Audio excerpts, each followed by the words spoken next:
Iyon ang mga kababayan, bago tayo magpatuloy sa ating pag-uusapan, ako muna ibabati ng magandang hapon sa aking mga subscribers at sa aking mga viewers ha. Maraming salamat sa inyong suporta.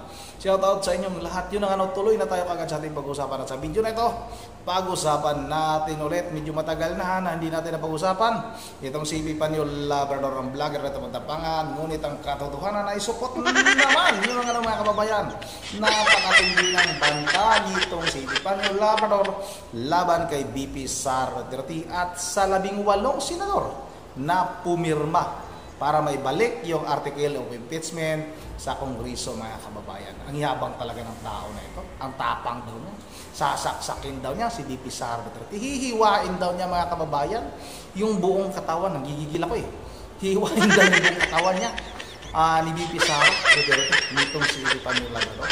At yung pupugutan daw niya ng ulo, yung 18 senador, mga kababayan. Sige nga, lumabas ka dyan sa lungga mo. Paano mo magawa yan kung magtatago ka? Kung magtatago ka dyan sa pinagtataguan mo, lumabas ka sa lungga mo. Tanggalin mo yung pismas mo kung talagang matapang ka. Pati nga kamay mo, tinatago mo eh. Natatakot ka eh na makita yung mga kitong sa kamay mo, yung kagid mo, yung kurikul mo, kung ano mang sakit ang meron ka. Tingnan mo nga yung sarili mo, pismas mo nga, hindi mo nga mapalit-palitan. Tinatago mo talaga yung pagkatao mo, yung totoong mukha mo dahil duwag ka. Magmayabang ka pang matapang kang hindot kang supot ka. Napakaduwag mo naman. Pismas mo nga, hindi mo matanggal, hindi mo nga mapalit-palitan yan. Tapos magbanta ka kay BP Sara Duterte. Baka sa mga taga-suporta pa lang ni BP Sara Duterte, kulang ka na. Takot na takot ka nga sa pamunuan ng Iglesia ni Cristo. Dahil ayon sa mga kasinungalingan mo, may naghanap sa'yo, may naghahunting sa'yo. Kaya humihingi ka ng abuloy sa mga tanga mong taga-suporta na niluluko mo dahil yung anak mo ay nagasakit. Huwag mo kami pagyabangan, Epifanio Labrador. Di mo kami kayang lukuhin. Kung kaya mong pagyabangan yung mga taga-suporta mo, huwag kami. Ito na, mga kababayan, huwag natin itong patagalin. Sabay-sabay na natin itong panoorin. Itong si Sara Duterte ay kumuha po ng kanyang nagbuo ng defense team na nilalahukan po ng o binubuo po ng 16 na abogado. Bakit? O ngayon, kung mayroong 16 na abogado, takot kayo. Dahil sigurado na hindi talaga masabing ma-impeach itong si BP Sara Duterte. Yan ba yung kinatatakutan ninyo? Siyempre talaga, manigurado itong si BP Sara Duterte. Dahil yung prosecutor na yan, yung mga prosecutor na yan, yung mga congressman na yan, ay ang tindi ng kasinungalingan ng mga yan. Nakikita naman natin, mga kababayan, kung paano nila pinagbibintangan itong si BP Sara Duterte. Tapos ngayon, pag si BP Sara Duterte ay kukuha ng mga abogado, mga di kalidad na mga abogado, aalma kayo. Takot kayo. 6 na abogado po ang kinuha ni Sara Duterte doon sa mga para lang madepensahan yung kanyang mga kasinungalingan. Tulad po ng issue tungkol kay Mary Grace Piatos, sa mahigit 400 na tao na sinasabi niyang empleyado niya na hindi naman nakarehistro sa PSO, sa PSA, tungkol sa nilustay niyang 112 million at yung 125 million at yung 600 million. So kumuha po siya. Tingnan niyo, mga kababayan, yung kanyang kamay. Yung kanyang kamay ay may takip. Ano bang koneksyon sa pagbablog mo na yan, yung takip ng kamay mo? Hindi ka naman nakamotorsiklo. Hindi ka naman nagdadrive. Nakaupo ka lang dyan, nakapismas ka pa. Yung pati kamay mo, tinakpan mo. Grabing duwag ng tao na ito. Nagkunwaring matapang. Sampalin kita eh. Kumuha din siya ng mga abogado na magpapalusot kung papaano at sino at ano ang nangyari, bakit yung mga binigay niya, mga perma doon ay perma ng isang bata o perma ng isang hindi marunong sumulat o perma ng isang taong wala namang rehistro, walang death certificate, ni walang marriage certificate, walang birth certificate. Tingnan nyo mga kababayan, napakabugok. Paano naman makapirma yung meron ng death certificate? Hindi ba alam kung ano yung death certificate pa niyo? Napakabugok ng tao na ito. Ang laman talaga ng utak nito hangin at yabang mga kababayan. Ang tindi ng taong ito. So, kumuha po siya ng napakaraming abogado. Bakit? No, na kung tutusin sa kasaysayan po ng ating bansa, first time po na nagkaroon ng isang napakataas na opisyal ng ating bansa na i-impeach na kumuha ng napakadaming abogado. Nakatulad po ni Porton, ni Narbasa, ni Sison, ni isang Narbasa rin, dalawa kasi Narbasa. Aquel, si Golia, si Golda Porton, si Radok, si Flores, si Fernandez, si Wesley Papua, si Munsayak, si Bendulan, si Boduta. Yan po yung mga abogadong kinuha po ni Sara para lang masiguro na madidepensahan yung kanyang mga kasinungalingan. Alam nyo, sa lahat po, sa kasaysayan ng impeachment, siya lang po yung naitalang kumuha ng napakaraming abogado at balita ko. Bawat isang abogadong ito ay mayroon pong kontratan, babayaran po niya ng 20 million kada isa. 20 million daw mga kababayan. Saan yung ebidensya mo na nagabayad si VP Sara ng 20 million? Walang nakapagsasabi mga kababayan kung magkano ang ibabayad sa mga abogado na yan. Walang binalita mga kababayan.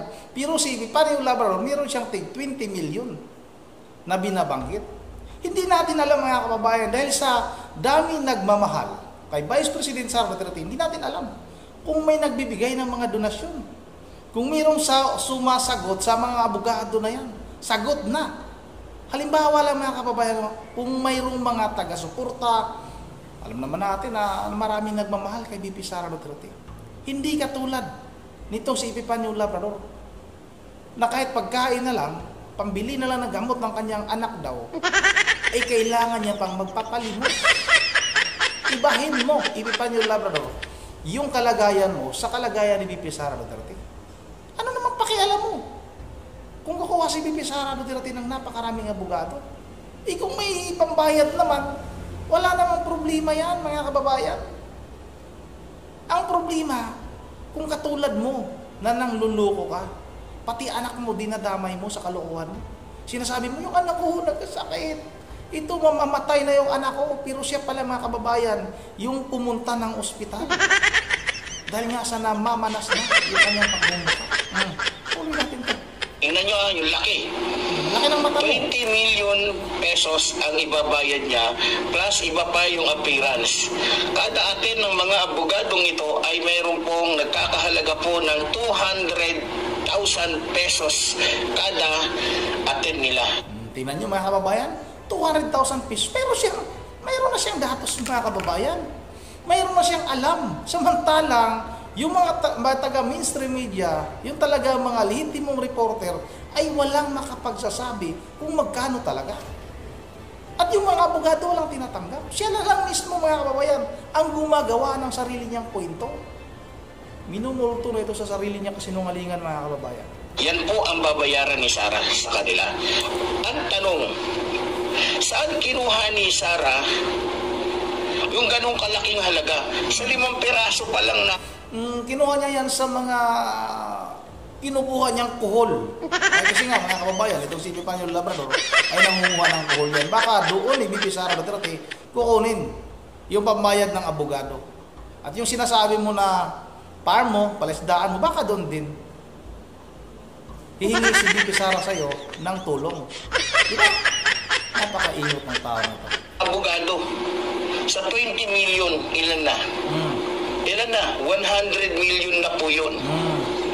Sa 10 abogado, ilan na?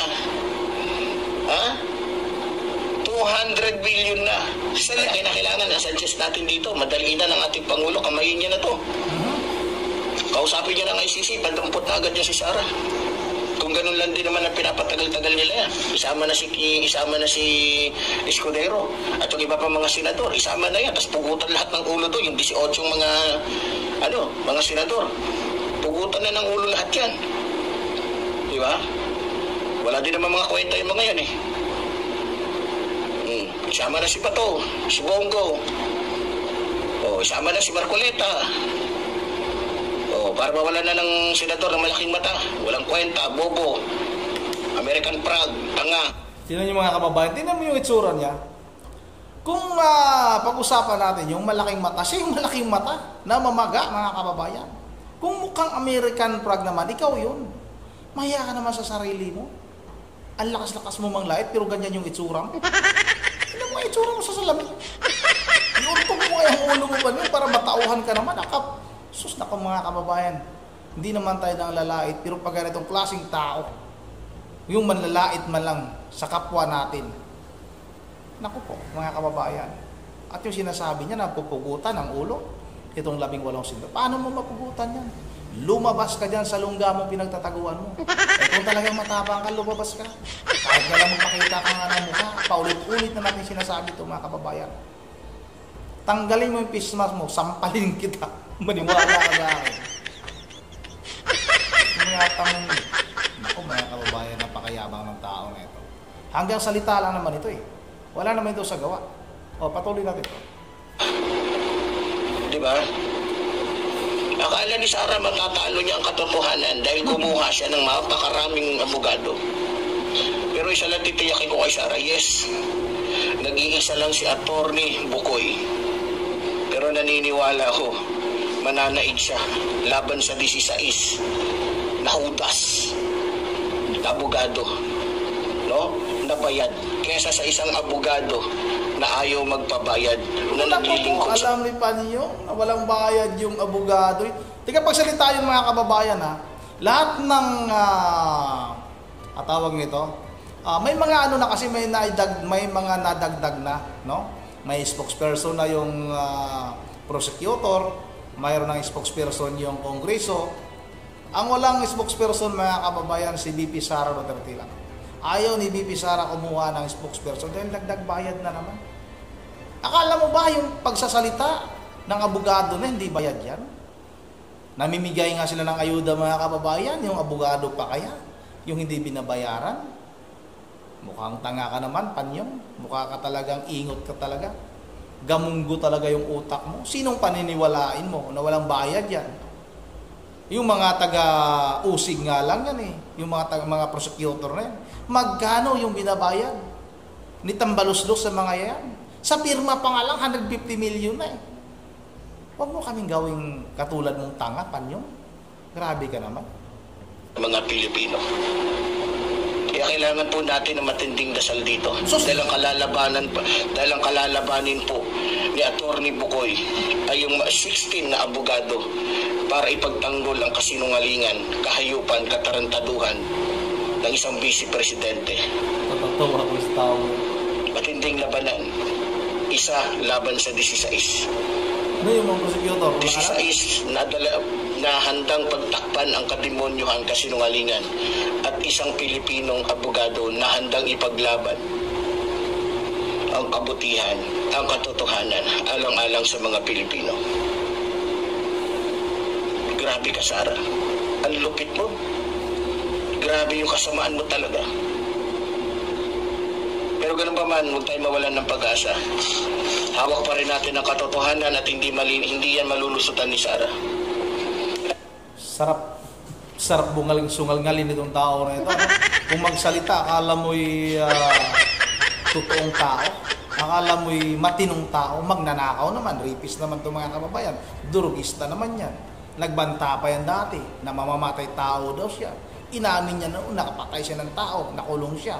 Yun pala, nung sinabi ng kasama niya sa kulungan, itong si Epifanio Labrador pala mga kababayan, nakulong ito dati dahil sa pinagbabawal na gamot at sa panggagahasa.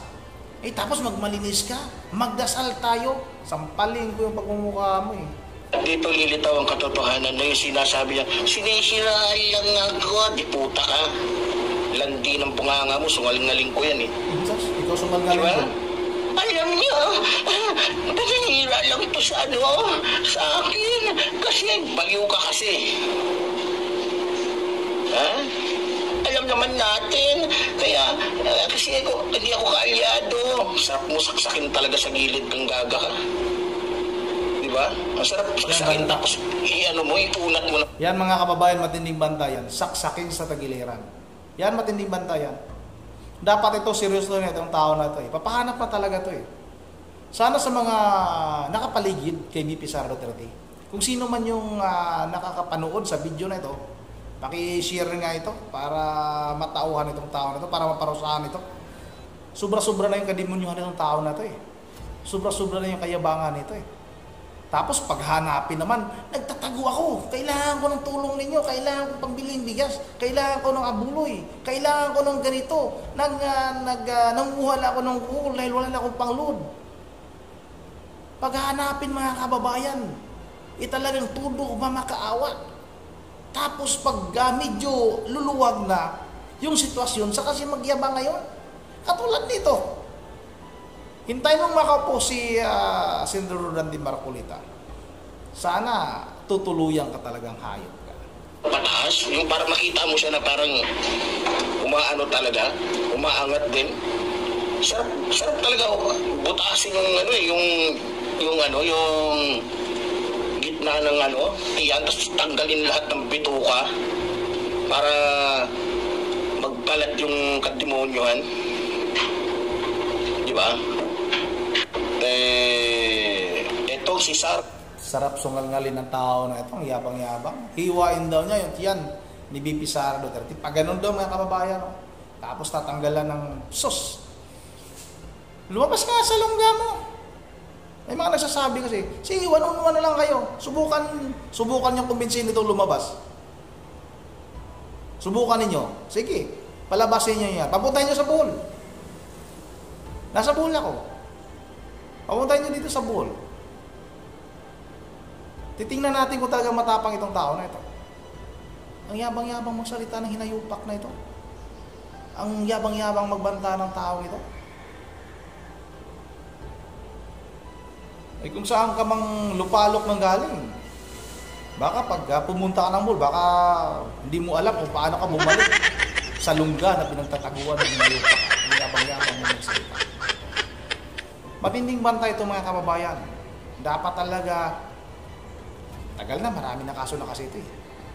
Hindi na dapat ito kakasuhan. Dapat tatapusin yung buhay nito. Ito dapat ang pupugutan ng ulo mga kababayan dahil sa sobrang yabang ng tao na ito. Ulitin ko, pwede naman tayong bumabatigos. Pero wag sa paraan na ganito. Nababantaan mo yung mga tao, pupugutan mo ng ulo, sasaksakay mo. Pero hanggang dila lang naman yung yabang. Hindi mo nga maipakita yung mukha mo, hindot ka, hayop ka. Yung kamay mo nga, nakatago nga. Ano ba yung mayroon sa kamay mo? Ano bang mayroon sa kamay mo? Bakit takot na takot ka? Ako, pinawisan ako dito dahil mainit ito sa bodega, mga kababayan. Yun ang dito na lang muna. At bago tayo matatapos, ay mag-shoutout lang muna tayo. Ilang araw tayo hindi na po shoutout ulit ha. Dahil may tinatapos tayo mga kababayan, medyo busy tayo ngayon. Walang akong internet, nasa bodega ako ngayon dito. Mag-shoutout na ako kay Ma'am Bergie Religious ng Pulan Bulacan, kay Ma'am Joyce ng Japan, kay Ma'am Idisa Borbi. Ay Ma'am Idisa Borbi, mag-ingat po kayo. Medyo nasa Middle East si Ma'am Idisa Borbi. Hindi ako nagkakamali ay nasa Israel ito. Nasa Israel ba si Ma'am Bergie? Si Ma'am Idisa Borbi. Ingat po kayo dyan dahil nga nagkakagulo ngayon sa mga bansang yan. Mag-ingat po kayo sana, doble ingat po at sana gabayan kayo ng Panginoon para maligtas nasa ligtas palagi yung inyong buong pamilya. Yun ang dito lang muna at once again, this is Romney TV mo, ingat ang lahat. God save the Philippines.